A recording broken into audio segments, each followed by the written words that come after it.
Addy Saves the Day, a Summer Story. Chapter 1, Seeds of Hope. Addy Walker stood in the middle of the garden with her eyes closed and her face tilted up to the late afternoon sun. She loved to feel its warmth on her face. Papa called to Addy. "What you doing? Resting? You're supposed to be breaking up the ground so we can plant some seeds."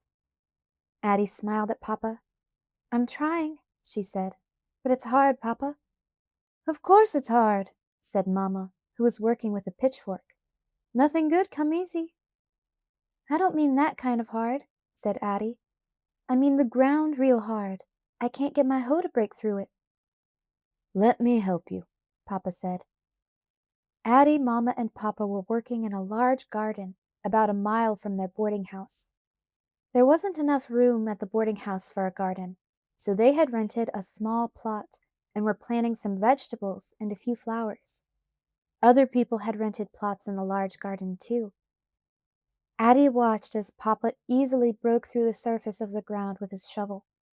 The dirt on top was a slightly lighter color than the dirt deeper down. Papa picked up a big clump of the earth that was as dark as coffee. "Look how rich this earth is," Papa said. "We're gonna harvest a heap of vegetables." Addy wiggled her bare toes in the earth Papa had turned over. It was cool and soft. "I wish we could plant some fruit, too," she said. "I sure would like some berries." "Well, we'll see," replied Papa. "Remember, we ain't planting this garden for ourselves. We're doing it to raise money." "I know," Addy said. The money they would make from selling their vegetables would help them in their search for her baby sister Esther and her older brother Sam. In the 2 months since the Civil War had ended, Addy, Papa, and Mamma had tried to reunite their family. They had taken letters to aid societies, written to the Freedmen's Bureau, and placed an ad in the Christian Recorder newspaper.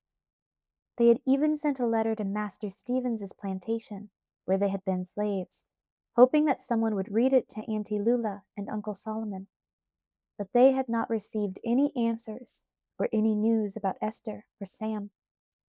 Now Papa was determined to go back to the plantation as soon as he could to get Esther and to find out where Sam might be. Papa would need money for his trip. Addy followed behind Papa, using her hoe to chop up the big chunks of earth he turned over. Every time she struck one of the chunks, her hands stung from the wooden handle rubbing against her skin. Sometimes she hit rocks under the dirt, and she felt the hoe bounce back and jiggle in her hands. She dug out the rocks and loaded them into the wheelbarrow to get them out of the way. Clearing out a thick patch of weeds in the middle of the plot was the toughest work of all. The weeds came up as high as Addy's knees. Some of them had burrs that snagged her dress and dug into her skin. The weeds were stubborn, and Addy had to use all her strength to yank them out of the ground. Soon her back ached from bending over, and sweat ran down her face. "Let's stop and rest a bit," Mamma said. She paused a moment to wipe the sweat from her brow. "We can sit down and have our picnic supper." Mamma had packed up their dinner from the boarding house and brought it to the garden. Addy was happy to think about supper and resting. Resting wasn't allowed back on the plantation. Addy shuddered, remembering her life when she was a slave. When she worked in the tobacco fields then, the overseer watched the slaves with a whip in his hand. They couldn't stop when they were tired or have a drink of water, unless the overseer said they could. But it was different now. Mamma spread an old blanket on the ground. As they ate and drank, Addy said, "If you had the chance to ask God a question, what would you ask?" "That's easy for me," answered Mamma. "I would ask what we would have to do to get our family together again.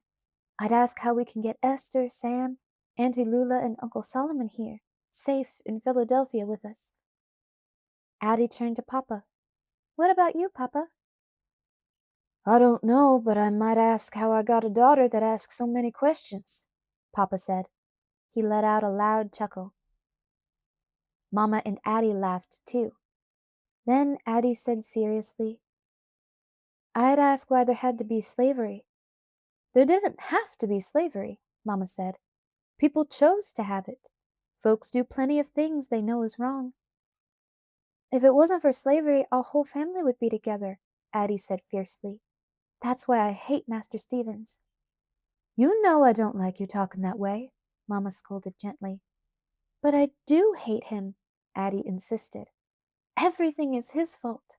He sold Papa and Sam away from us. Then you and I had to run away from him and leave Esther behind with Auntie Lula and Uncle Solomon. Papa spoke to Addie with understanding. What you feelin' right now is a lot of bitterness, he said. I know, because I feel the same way sometimes. It's hard not to. He sighed. Then he went on to say, But you got to know, Addie, anger and bitterness can be like weeds. If you let them grow, pretty soon they take over, and there ain't room for nothing else. Mama poured more water into Addie's drinking gourd. I feel angry too sometimes, she said, but I feel other things even stronger. I want to hold Esther in my arms and give Sam a big hug. I want to spend evenings talking to Auntie Lula and Uncle Solomon. I want... Mama stopped talking and stared off into the distance. Addie moved closer to Mama. She knew how sad Mama was and how much she missed the rest of the family. Touching the cowrie shell on her necklace, Addie remembered what Mama had told her. This shell was a reminder to hold on to love for her family, even when she was far away from them. I want us all to be back together too, Addie said softly. Papa stood up and held out his hand to help Mama stand up too. Let's clear out the rest of these weeds, he said. Then we can start planting. Addie worked steadily alongside Momma and Poppa for another hour, stopping only to rub dirt on her hands to keep the handle of the hoe from slipping so much. When they finished weeding, Papa stretched long pieces of string from one end of the plot to the other to help lay out straight rows. Then he walked along one of the strings and used the hoe to make a furrow in the dirt. When they started planting, Addie knelt between Momma and Poppa. She watched their hands carefully. Gently, they dropped seeds into the furrow, and then, even more gently, they smoothed dirt over the seeds. Addie tried to be as careful as Momma and Poppa. The seeds were precious, not just because they cost money, but because the plants that grew from those seeds would help her family be reunited. Addie knew she was planting seeds of hope. It took a long time to plant the seeds, and Addie was tired when she finally walked to the stream to wash her sore hands in the water. But it was the good tiredness that comes from doing an important job. Papa, Addie said, tomorrow is Saturday. I don't have school. Can I come work in the garden while you and Mama are at work? Mama and I got the day off tomorrow, said Papa, washing the dirt from his hands. None of us gonna go to work tomorrow, in the garden or any place else. Don't you remember, Addie? Tomorrow, the big day of the parade, the grand review. But that parade only gonna have white soldiers marching in it, said Addie. Why we gotta go see them march? Because their fighting helped bring slavery to an end, that's why, Mama said. And we should honor them for being brave.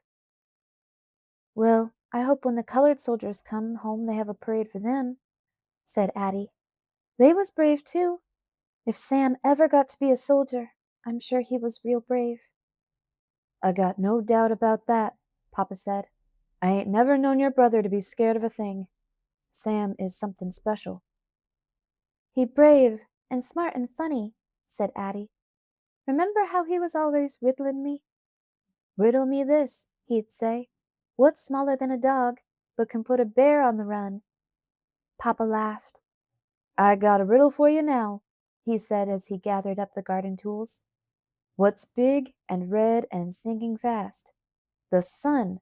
We better get back to the boarding house. Can't I stay a little longer? Asked Addie. I want to water the seeds I planted. All right, said Papa, but come straight home as soon as you finish. I will, promised Addie. She filled up her watering can at the stream as Mamma and Papa left. Then she walked slowly up and down the rows, giving the newly planted seeds a generous drink of water. Addy felt pleased as she watered the garden. Her hands were still burning a little, but she didn't mind. The seeds they had planted lay safe under the blanket of rich soil, and soon, with help, they would grow. Well, well, well, if it isn't the little plantation girl, said a sharp voice behind Addy. Addy whirled around to see Harriet standing at the edge of the plot, smirking at her. Harriet was a girl from school whom she did not like. You look right at home in that dirt patch, Harriet went on. It ain't a dirt patch, Addy said. It's a garden, a vegetable garden. Vegetables? Asked Harriet. What's the matter? Don't your parents make enough money to buy food for you to eat? We gonna sell the vegetables, said Addy proudly. My papa gonna use the money to go back to the plantation, to get my sister and look for my brother. Oh, yes, said Harriet. You told me about your lost brother. He's the one you think might have been a soldier? She smiled a superior smile. My uncle served with distinction in the 3rd Infantry. He'll be home any day now. My mother says she expects he is a hero, and we will have the medals to prove it. We're going to have a big party for him. My brother Sam coming home too someday, said Addy stubbornly. I'm sure of it. Harriet shrugged to show that she did not care. Well, I shouldn't keep you from your dirt patch. I mean, your garden, she said, and she flounced away. Addy watched her go, feeling hurt and angry and jealous. If only she knew as much about Sam as Harriet knew about her uncle. Addy gathered her hoe and her watering can and headed home. The sun had fallen behind the buildings, and the evening air was cold. When Addy got back to the boarding house, she washed her hands carefully. Mamma had set out a sheet of paper, a pen, and an inkwell on the table for Addy to write another letter about Esther and Sam. Addy knew the supplies cost precious money. She didn't want to make any mistakes when she wrote, because that would be wasteful. Mamma and Papa sat next to Addy at the table and reminded her of what she should say. You got to remember to say where we last saw everybody, Mamma said. That's right, said Papa. And make sure you tell them how they can find us here in Philadelphia. And don't forget to say we love them all, Mamma reminded Addy. Addy smiled. I won't leave that part out, she said as she dipped the pen in the ink and carefully began writing. Mamma and Papa watched as she wrote, their faces full of concern. Scritch, scratch. Addy moved the pen across the paper. She knew the words she wrote were nothing more than shapes to Papa, who could not read or write. When she finished, she read the letter to her parents. That's real nice, Addy, Mamma said. Papa nodded. You write real good, he said. We'll take the letter to the Quaker Aid Society first thing in the morning, before the parade. June 9th, 1865. Dear friends, can you help us find our family? Please. Solomon and Lula Morgan. They caring for our dear baby Esther Walker. We last seen them last summer on the plantation belonging to Master Stevens. The plantation is some 20 miles north of Raleigh. We need information about Samuel Walker also. He about 17 years old. He was sold from the Stevens plantation last summer. We don't know where he was sold to. If you can help us, write to Ben Walker on South Street in Philadelphia, Pennsylvania. We want to find them very much because we love them all. Ben Walker. Addy held the letter in her hands for a moment. She thought about Harriet's knowing where her uncle was. Harriet could send a letter to her uncle any time she wanted to. This letter got to get to somebody who knows something about Esther and Sam, Addy thought. It just got to. Then she folded the letter carefully. She hoped the letter, like the seeds she'd planted in the garden, would help her family be together again. Chapter 2. Hope and Determination. Saturday morning dawned bright and blue. Addie felt hopeful as she walked along between Mamma and Poppa. They were all dressed in their Sunday best in honor of the grand review. Before they went to the parade, they were going to the Quaker meeting hall to deliver their letter.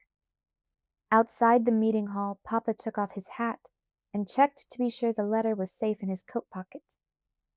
They went inside and walked to a small room in the back of the hall where the Quaker Aid Society had its office. "Good morning," a pleasant voice called to them. It was Mr. Cooper, who had helped them on other visits, his face beaming with a smile. Addie smiled back at him. She liked Mr. Cooper. He was a little man with thick, curly blonde hair and a kind manner. "It's good to see you all again," Mr. Cooper said. "How are you?" "We're just fine," answered Mamma. "We're hoping for some good news about our family." "Did anybody answer our last letter?" Addie asked brightly. "I'm afraid not," Mr. Cooper said. "But these things take time, you know." "We've been finding that out," Papa said. "This waiting and not knowing is trying my patience." Mr. Cooper looked sorry. "It breaks my heart knowing so many families are divided," he said. "I wish I could do more to help. Just this week 30 people have come looking for help finding their families. I know that some of them will never be reunited." Mr. Cooper shook his head. "Yesterday, a young man stopped by who has been coming here for months trying to find his mother.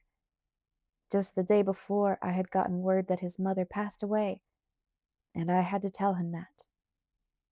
Addie felt her throat tighten. She didn't want to think about her family getting news as bad as that.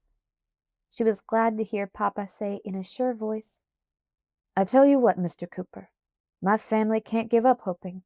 Hope is all we got." "Hope and determination," said Mr. Cooper. He took the letter from Papa and smiled at Addie. "That's two good things you got working for you, Mr. Walker." From the Quaker meeting hall, it was a short walk to the parade route. Addie and her parents joined thousands of people already lining the street under banners that swooped from building to building. Addie had never seen such huge American flags or so much red, white, and blue bunting. It seemed to her that there were more people in the streets now than there had been the night the war ended. The sidewalks were so crowded that some boys had climbed to the top of the light poles to get a good view of the parade. The sounds of clashing cymbals, booming drums, and brassy horns burst through the air. Addie liked the way the music sounded, so strong and proud. Though she could hear the music, she couldn't see the musicians or the marching soldiers. She stood on tiptoe, trying to see over the people, but the crowd formed a wall taller than she was. "I can't see nothing, Papa," she complained. "I can fix that," said Papa. He lifted Addie and sat her on his shoulders. "What about now?" Papa asked. "I can see everything," Addie exclaimed.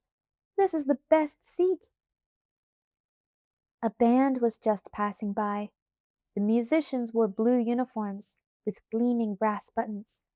Now Addie could see the soldiers, too. Hundreds and hundreds of them marched by in straight lines. Some of the soldiers rode horses. Addie smiled to see that even the horses looked special for the occasion. They pranced past with their manes braided and their thick tails well brushed. As far as Addie could see, the blue of the soldiers' uniforms filled the street. The soldiers carried rifles, and many had shining swords hanging from their belts. Addie looked at their faces. She was surprised to see how young some of the soldiers were. They looked younger than Sam. A red-haired woman stood next to Momma and Poppa, waving a small flag. Then she turned to them and said, "Look, there's my son. That's Jimmy. He's the one with the red hair in the front row." "He's a fine-looking boy," Mamma replied. "You must be very proud of your son," Papa added. The woman wiped tears from her face as her son marched past. "I'm so glad Jimmy made it home," she said. "My other son was killed in a battle in Virginia. Do you know what it's like to have your child die in a place you've never seen, and you never have the chance to say goodbye?" We can understand your feelings, Papa said kindly. There ain't no greater pain than losing a child. The woman's story made Addy think of Sam. He had wanted so badly to be a soldier. Had he become one? Would he ever come marching home proud and tall like these soldiers? As Addy watched the blue sea of troops flowing down the street, she felt tears fill her eyes. If Sam had managed to escape from slavery and become a soldier, he could be dead and they wouldn't even know it. She felt another stab of envy for Harriet. Addy tried to put the worried and jealous thoughts out of her mind, but they were like stubborn weeds that refused to be uprooted. The next morning, Addy sat between Mama and her friend Sarah in the women's section of Trinity AME Church. Sunlight poured through the stained glass windows, filling the church with red, green, purple, and golden beams of light. She couldn't wait for Reverend Drake to finish his sermon. After church, she and her parents were going to work in the garden. Addy squirmed with impatience. Mama put her arm around Addy and whispered, "Be still now, honey." Addy stopped squirming. She settled back into the pew, close to Sarah, and gazed at the beautiful rays of light while Reverend Drake spoke. When he finished his sermon, Addy thought it was time to leave. But then Reverend Drake started to make an announcement. "I know for many of you, the war isn't over yet," Reverend Drake began. "Many of you still aren't at peace, and how can you be? The country was torn apart by the Civil War. Just after it finally ended, President Lincoln was killed. He gave his life trying to make the country one again, North and South. The war has torn your families apart. Many families are scattered, your children lost, your fathers and sons, uncles and brothers still not home with you. Many of you begin every day with a prayer to see your loved ones again, and end the day with the same prayer." Addy sat up straight and listened hard. It seemed as if Reverend Drake was speaking directly to her. "Some of you pray for healing. Maybe you have a loved one who was wounded in the war, or is sick and in the hospital fighting for his life. You pray as hard as you can. God hears your prayers. He knows what hopes you have in your hearts. You know He answers prayers." "Amen," Addy heard several voices call out. "That's right," Reverend Drake went on. "And you also know that God helps those who help themselves. That's why I'm asking for your help this morning." Addy leaned forward to hear what Reverend Drake was going to say. "Our church is going to put on a fair the second Saturday in July. We're working hard, all of us together, to raise money. The money will help hospitals crowded with men who were wounded in the war. It will help families who were separated find each other again. The money will help organizations that are taking care of widows and orphans left alone by the war. Members of other churches will join us in putting on the fair so we can earn money for these important causes. Now I am asking each and every one of you to join in this fundraising effort and work hard. Come to a meeting here at the church next Thursday to make plans. Will you be here?" "Amen, Reverend," shouted several people. Addy squeezed Mama's hand and looked up into her face. Mama smiled back, and Addy knew that she and Mama were thinking the same thing. The fair would help families just like theirs. They would work hard to make it a success. When Thursday night came, Addy, Mama, and Papa were among the first to arrive at church for the meeting about the fair. The grown-ups were meeting on the first floor. When Addy went downstairs to the Sabbath schoolroom for the children's meeting, Sarah was already there. "Hey, Addy," Sarah called out. "I saved you a seat." Addy and Sarah talked while they waited for the other children to arrive. When the group from First Baptist Church came in, Addy couldn't believe her eyes. Harriet was leading the way. "Look who's here," Sarah said. "Oh no," Addy said as she slumped down onto her bench. "Working with her is going to be as much fun as having a toothache." Mrs. Drake was the leader of their group. She offered all the children molasses cookies and iced tea. Addie and Sarah sat next to each other, munching on their cookies. Addie looked over at Harriet, but Harriet acted as if she didn't know her. "Children," said Mrs. Drake, calling the meeting to order, "we are here to decide on a project you can do to raise money at the fair. Now, I think—" Harriet interrupted in a loud voice. "I know what we should do." Sarah nudged Addie. "Here we go," she whispered. "Bossy Harriet." Mrs. Drake finished her sentence. "Now, I think it will work best if you raise your hand before you speak," she said, with a glance at Harriet. Harriet slowly raised her hand, but a boy from First Baptist shot his arm in the air, and Mrs. Drake called on him first. The boy said, "We could have a pie-eating contest. Our church had one for our fall festival, and it was fun." "But messy," said another boy with a laugh. "Why don't we sell toy boats instead?" Harriet raised her hand higher, and Mrs. Drake called on her. "Those ideas are not as good as mine," Harriet said. "I think we should present a magic show. I will be the magician. I can pull rabbits out of hats and make things disappear." "I wish she would disappear," Sarah whispered to Addie. Addie hid a giggle behind her hand. She thought hard while Harriet talked on about the magic show, telling the group how much they should charge for tickets, and how many tickets they'd sell, and how much money they would make. "Well, Harriet," interrupted Mrs. Drake, "thank you. You certainly are fast at adding up figures. But does anyone else have suggestions for a project?" Addie raised her hand and spoke. "We could make spool puppets," she said. "My papa showed me how to make them. They real easy, and I could get free spools from the dress shop when my mama work." "Sounds good," said Sarah. "I think so too," said the boy who had suggested the pie-eating contest. All the other children liked Addie's idea too, except Harriet. "Puppets? How boring," she said.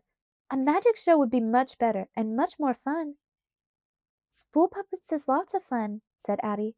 "You can make them and dance them around." Suddenly Addie had an inspiration. "I know. Maybe my papa could even make a little stage, and we can put on a puppet show at the fair. We could tell jokes and riddles. Then everybody would see how much fun puppets is and they'd buy them." "I think that is a splendid idea," Mrs. Drake said. "How many of you agree?" Everyone's hand went up, except Harriet's. "Well then," said Mrs. Drake, "I think we've decided. We'll make spool puppets and put on a show with them. Let's meet here a week from today and start making our puppets." The children agreed and stood up to leave. Addie caught Harriet's eye and smiled smugly. Harriet made a face, but Addie didn't care. Her idea had won over Harriet's. On the way home from the meeting, Addie held Mama's hand and listened while Mama and Papa talked about the projects the grown-ups were going to do for the fair. "The women had a real nice meeting," said Mama. "We gonna bake pies to sell and make quilts to raffle. I said I'd bring some seedlings for the garden. All the women thought they'd sell well." "That sound good," said Papa. "The men gonna build all the booths for the fair. Deacon Martin got a peanut wagon and said he'll supply free roasted peanuts for us to sell. I said I'd make slide whistles for you kids to sell." Papa turned to Addie. "What's your group doing, honey?" he asked. "Since we left church you've been bubbling over like a pot of hot milk. I know you've got something you want to tell." Addie smiled. "We had the best meeting. We making spool puppets." She turned to Mama. "Can you get us empty spools from the shop?" "I sure can," answered Mama. "Good," said Papa. "And Papa, could you build a puppet stage? We want to put on a puppet show so people can see how the puppets move." "I can do that," Papa said. "Thank you," said Addie. "The puppets in the show were my idea. Everybody except that snotty Harriet liked my idea.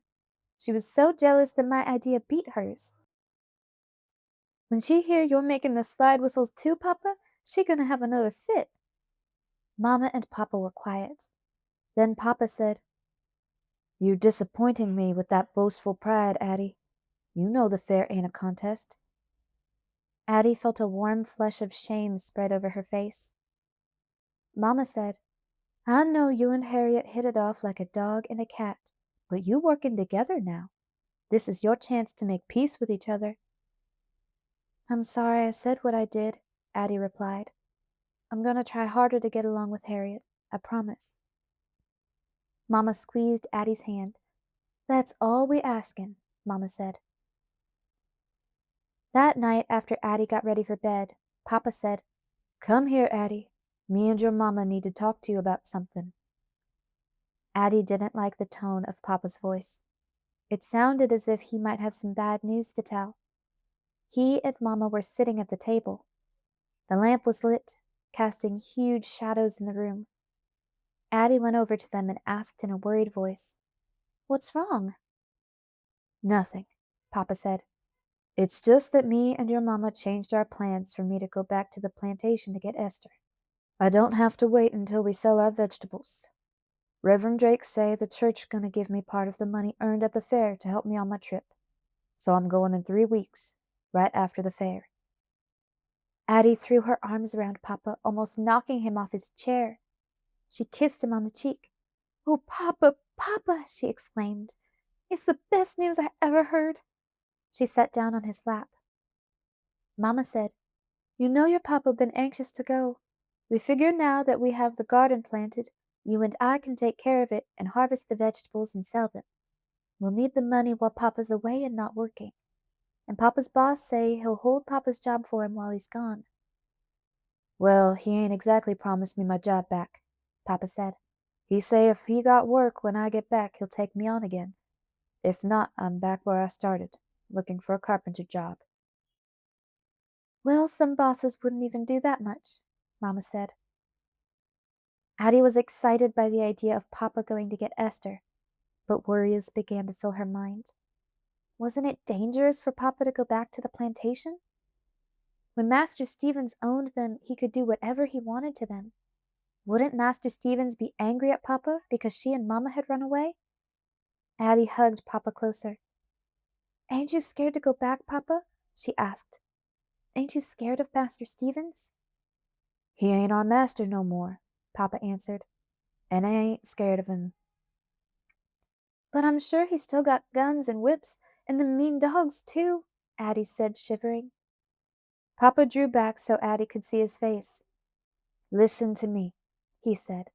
Slavery is over, and ain't no man gonna stop me from getting my family. Addy looked deep into Papa's dark eyes. They looked calm and peaceful. Is there anything I can do, Papa? She asked. I'll do anything to help. Keep on working in the garden, Papa said.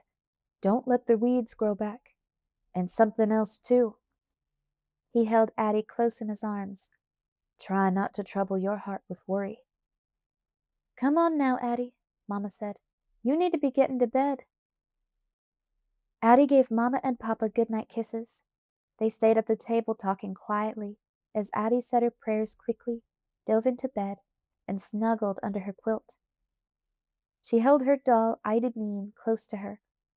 Slowly, slowly, the gentle, peaceful sound of their voices carried her off to sleep. Chapter 3. Healing. During the next 3 weeks, Addy, Mama, and Papa worked harder than ever in their garden. Addy loved to walk up and down the rows with her watering can and see the little sprouts pushing up out of the earth. She pulled out weeds and kept the soil around the seedlings loose so they had plenty of room to grow. The day before the fair, Addy and Mama gently dug out some little seedlings Mama was going to sell at the woman's booth. They carefully replanted the seedlings in small pots and lined the pots up in a basket. I'll bring the basket over to the church, said Addy. The children's group is meeting there again today. We made our spool puppets and now we're going to paint them. All right, said Mama, but be careful with the seedlings. I will, promised Addy. The basket was heavy, and Addy had to walk slowly. When she got to the church, she went downstairs to the room where the children's group was meeting. She put the basket of seedlings in a sunny corner and sat next to Sarah. Oh, look, said Harriet. Been playing in the dirt again, Addy? Addie started to say something sharp, but she bit her lip. Addie really had meant it when she promised Mamma and Papa that she'd try to get along with Harriet, but it was a hard promise to keep. The children's group had met 4 times to work on the spool puppets and practice the puppet show. Every time Harriet had been as disagreeable as she could be. Addie could see that today would be no different. She picked up a spool puppet and began to paint it. "What that puppet going to be?" asked Sarah. "I think this one gonna be a soldier," answered Addie. "I'll use the blue paint to make him a uniform." "A soldier?" snorted Harriet. "That spool puppet will look as much like a soldier as your brother does." "Don't you talk about my brother that way, Harriet," said Addie. "Why not?" said Harriet. Her voice was thin and high. "I bet your brother was never a soldier at all. My uncle—" "Your uncle," Addie cut in. "We all sick of hearing about your uncle." "You're just jealous," snapped Harriet. "No, I ain't," said Addie, growing more and more angry. "You jealous of me because everybody liked my idea better than yours." "How could I be jealous of such a stupid idea?" Harriet scoffed. "That's what these puppets are. Stupid." She threw down the puppet she had been working on, sending the spools scattering across the floor. "Hey, don't do that!" Sarah yelled. "These puppets ain't stupid. Yours might be, but the rest of ours real good." "No, they aren't!" Harriet yelled back. "We won't sell a single one. You'll see. We won't make any money, and it will be all Addie's fault." "If you think they so stupid, then why don't you just leave?" shouted Sarah. "That's right," said Addie. "We don't need you." Just then Mrs. Drake rushed into the room. "What in heaven's name is going on in here?" she exclaimed. "Who threw this puppet on the floor?" "Addie started it," Harriet accused. Addie glared at her. "No, I didn't. You did," she insisted. "It's all Harriet's fault," said Sarah. "Girls," said Mrs. Drake sternly, "I don't care who started what. I'm surprised at the 3 of you. You know better than to behave like this, and in church, too.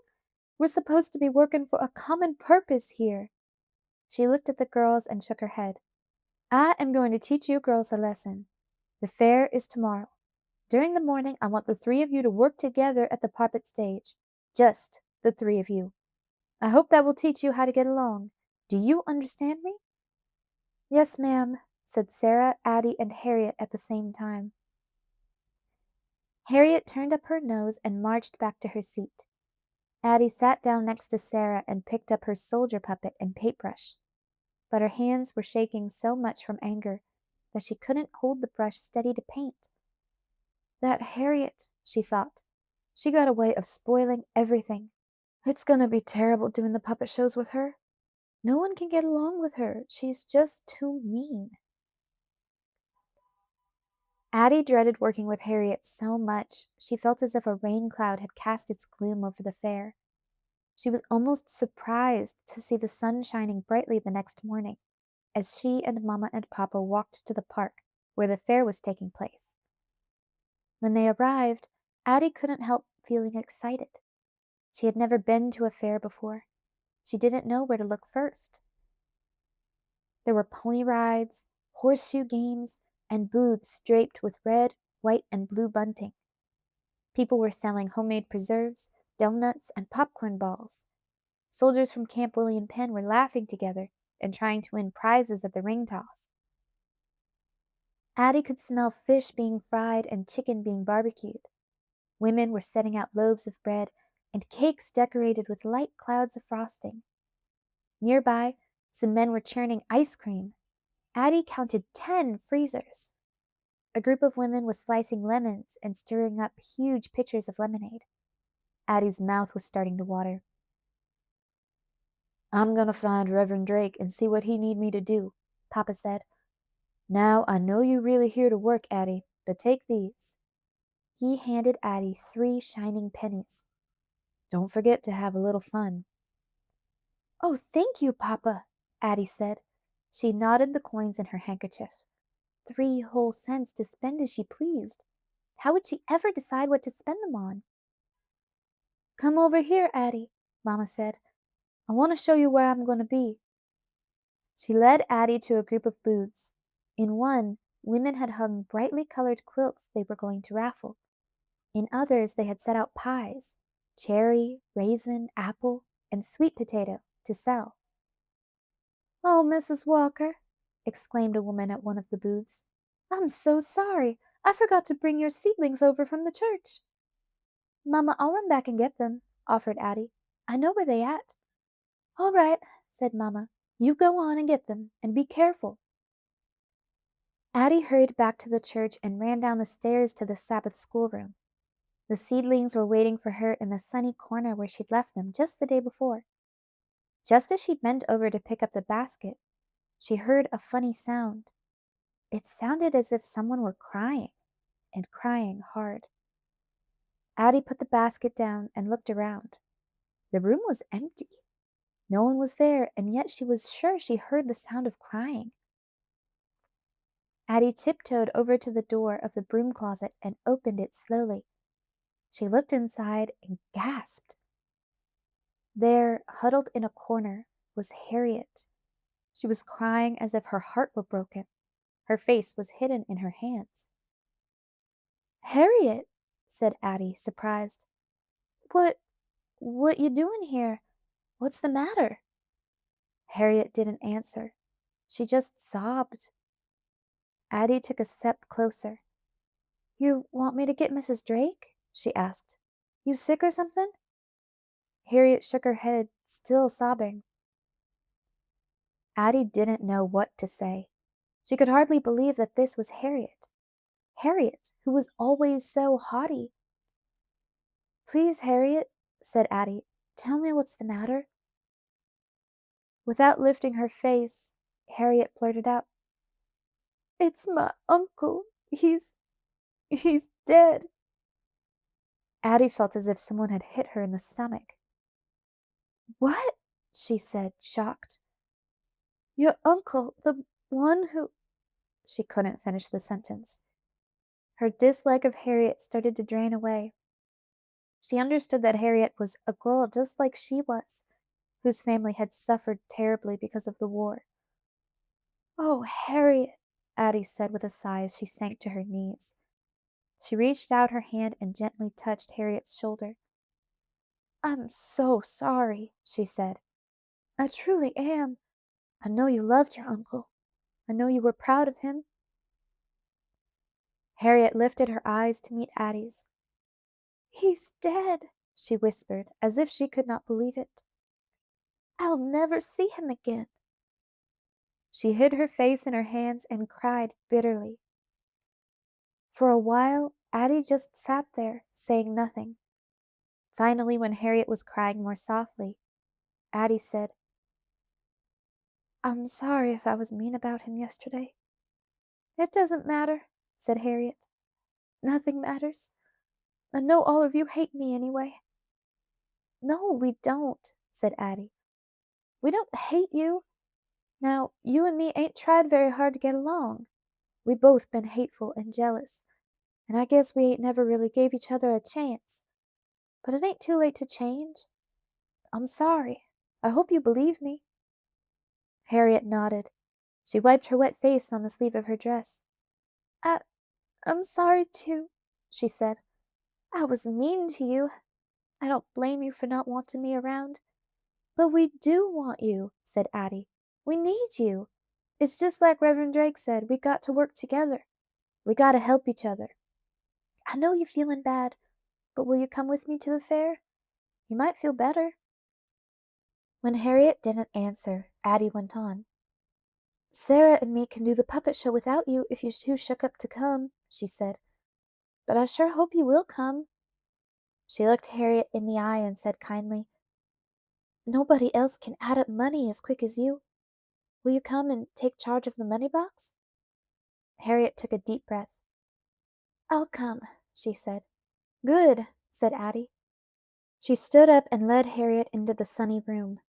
When she bent over to pick up the heavy basket of seedlings, Harriet surprised her by lifting one side for her. "Thanks, Harriet. Things sure is easier when somebody's helping you." Harriet nodded and wiped her eyes. Addie thought she even smiled a little bit. Addie and Harriet carried the seedlings from the church to the fair and over to Mrs. Walker's booth. Then the two girls hurried to the puppet stage. "Y'all finally here!" exclaimed Sarah. Addie could tell by the look on her face that Sarah was surprised to see Addie and Harriet arriving together. "Come on and get to work. People already been stopping by. I already sold 2 puppets and 3 slide whistles." "That's good," Addie said. "Listen, Sarah, Harriet don't feel good. She gonna sell puppets and watch the money box. You and I can do the puppet show. All right?" Sarah looked puzzled. She asked, "What's wrong with her?" Addie gave Sarah a hard stare and said, "That's Harriet's business." Then she added softly, "Let's get started." Addie and Sarah moved behind the stage, knelt down next to each other, and pulled a blanket over their heads. "What's going on with Harriet?" whispered Sarah. "Why's she acting so quiet?" "She doing good just to be here," Addie said. "She just found out her uncle is dead." "Oh, no," said Sarah. She shook her head. "That's terrible. She must be feeling real bad." "She sure is," said Addie. "I never thought I'd feel sorry for Harriet, but I do," said Sarah. "Me too," Addie said. Suddenly a voice called out from in front of the stage, "Where's the show?" Addie and Sarah looked at each other. "We better start," said Addie. She took a soldier from the pile of spool puppets, and Sarah took a dog. The two girls made their puppets skip across the stage. Then Addie said in a deep voice, pretending to be the soldier, "Riddle me this. If you found a chicken egg on top of a fence post, how can you tell where it came from?" Sarah barked like a dog and then said, "I don't know." "That's easy," Addie made the soldier say. "Chicken eggs come from chickens." Addie and Sarah grinned at each other when they heard the people out front laughing. They told a few more riddles and jokes. Then Addie made the puppets dance, while Sarah played a song on the slide whistle. When Addie and Sarah came out from behind the stage, they were surprised to see that so many children had gathered. They smiled and bowed while the audience clapped. Harriet waited until the clapping died down, and then she said, "You can buy the spool puppets and slide whistles here. The puppets cost 10 cents each, or 3 for a quarter. The slide whistles cost 5 cents each." So many people wanted to buy puppets and whistles that all three girls had to hand them out, collect the money, and make change. By the time they'd finished with the last customer, a new audience had gathered, and it was time for Addie and Sarah to put on another show. It was almost 2 hours before they had time to take a break. "You were right, Addie," said Harriet. She was buying herself a slide whistle. "I can't believe how well the puppets and whistles are selling." "We're gonna sell them all," Sarah said confidently. "Hey, everybody," she called out. "Come right on over to our booth and buy our puppets and whistles. They going fast." The three girls laughed together at Sarah's clowning, but not for long. Quickly another crowd gathered and they had to go back to work. Just before the last show of the morning, Mrs. Drake came to the puppet stage. "Well, I see you girls are getting along well," she said happily, "and your puppet shows are the hit of the fair. Everyone is enjoying them. Every child I see seems to be wearing one of the slide whistles around his neck." "We sure have sold a lot of puppets and whistles," said Harriet. "I already counted the money. We've made nearly $7. "That's wonderful," Mrs. Drake said. "Do you want to collect the money?" Addie asked.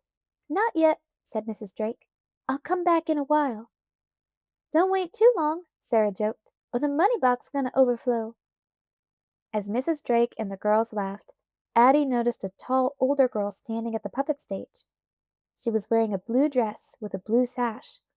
Her dress was nice, so Addie was surprised that she was carrying a big, dirty carpet bag. The girl put the bag on the ground next to the puppet stage, while she picked up puppets, inspected them, and put them down. "Hello," Addie said to the older girl. "Do you want to buy a puppet?" "I was just looking," said the girl sharply. "It's not against the law to look, is it?" "No, of course it ain't," said Addie. Just then a large group of children arrived at the puppet stage. Addie and Sarah put on a show for the children, while Harriet sold more puppets and whistles.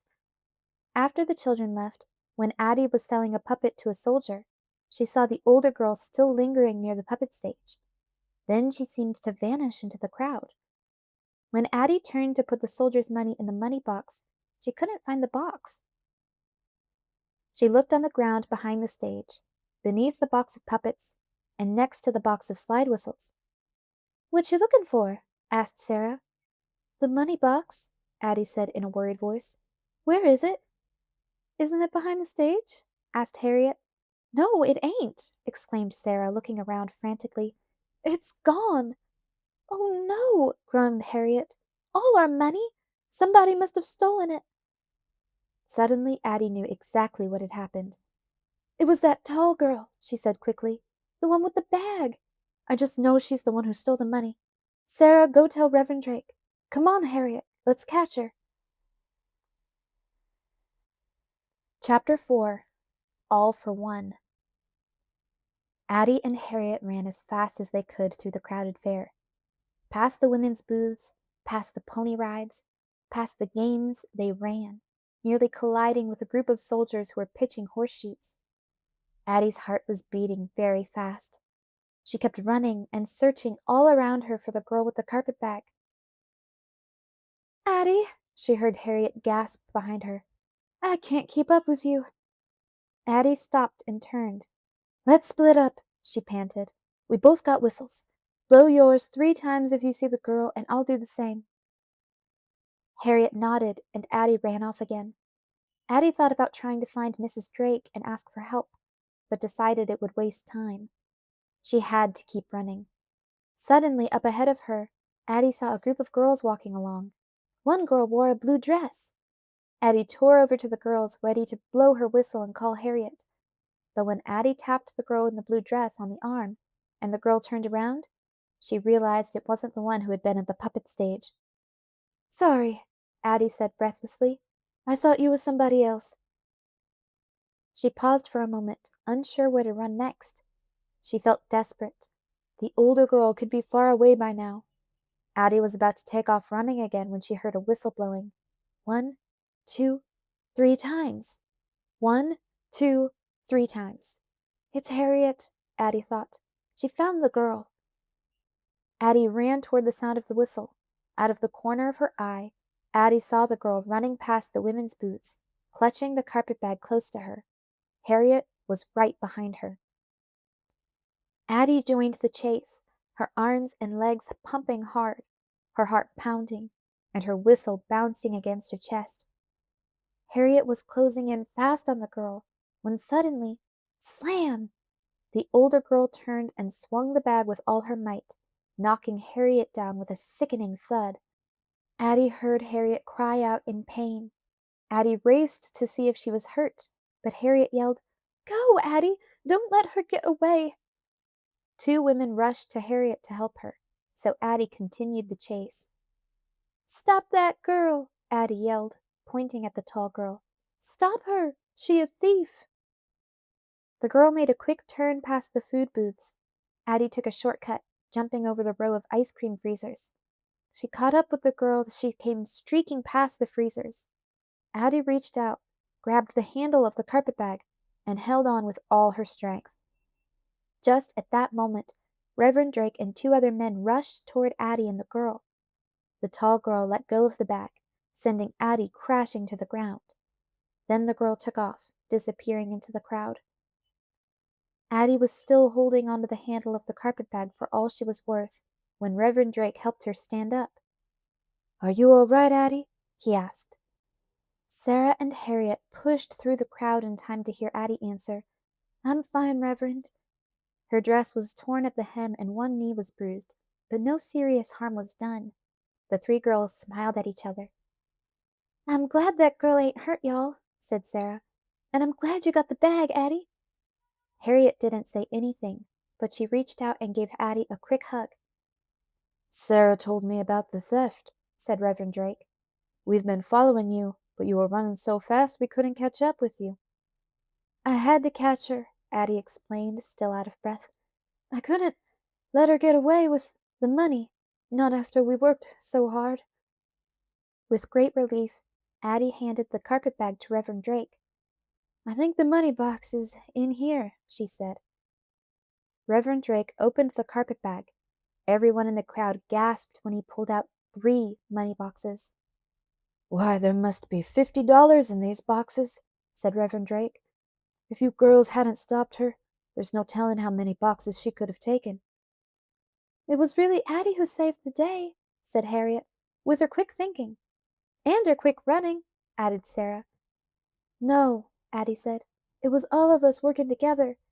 None of us could have caught her alone. I'm grateful to all 3 of you girls, said Reverend Drake. I guess you're probably tired out. The other children can take over the puppet show. Oh, no, thank you, said Addie. We ain't tired. We need to be getting back to our stage so we can do one last show. That's right, said Harriet with a happy look at Addie. It's easy when we help each other. All right, then, said Reverend Drake. I'll come with you. I've been wanting to see one of your shows all morning. When they got back to the puppet stage, Addie and Sarah took their places behind the stage and pulled the blanket over themselves. Addie picked up the soldier puppet again, and Sarah found her dog puppet. Riddle me this, Addie made the soldier ask the dog. What's smaller than you, but can put a bear on the run? A cat? Sarah had the dog puppet answer. No, no, no, silly, said the soldier puppet. Suddenly someone in the audience spoke out in a deep voice. That's an easy riddle. Even my little sister knows that one. It's a skunk. Addie's heart stopped still.